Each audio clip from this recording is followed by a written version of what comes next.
You want to make money off of UFC Freedom 250? As someone with a background in mixed martial arts, I'm going to be going through every matchup on this card and breaking each fight down stylistically to let you guys know who you should be placing your bets on. So Steve Garcia versus Diego Lopes might be the closest fight on this card in my opinion. And if there's one underdog in this card you should take, I think it should be Steve Garcia. So as you can see, the odds on FanDuel have Diego Lopes as a -200 favorite and Steve as a +154 underdog. So these odds are pretty close already, but I'm going to tell you why I like Steve Garcia in this matchup. So the thing you need to understand about Diego Lopes' striking, his mechanics, defense, and entries are so underdeveloped, and his style is pretty much just to walk into the fire and take two to deliver one. Most of the time the guy's taking four to deliver none. I mean, the guy's favorite entry is to spam jabs until he gets into the pocket and just unload hooks, overhands, and uppercuts. Steve, on the other hand, has a sort of boxing heavy style based a lot on his ability to use his distance management and his head movement to deliver counters.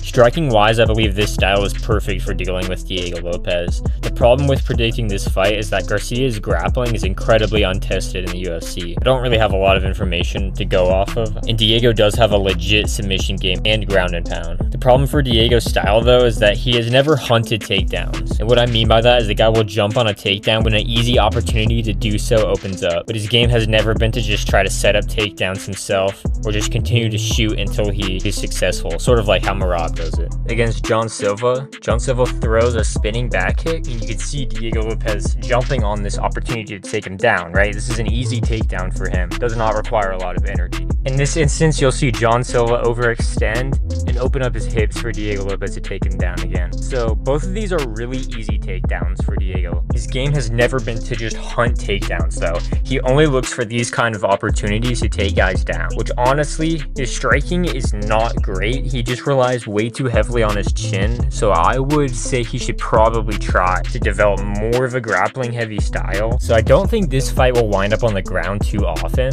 Alright, I could see it happening like one time, and as long as Steve Garcia is able to survive and get back up, I don't know if it's going back to the ground again. From the very little I've seen of Garcia's defensive grappling, it looks solid, like he has solid fundamentals, so whether Diego can finish him on the ground or not is, I'm honestly unsure about. But what I do know is that at some point in this fight, Diego will be hurt. Garcia's just too good of a counterpuncher. He has a lot of power. I think Diego's just going to be walking into stuff. Garcia's distance management, his head movement, all of that is just too good for Diego. This is a hard fight to predict because depending on how aggressive Diego is at getting this fight to the ground, it definitely could change the outcome of this fight. And if this fight only winds up on the ground once and Diego isn't able to finish him, I think Steve Garcia takes it.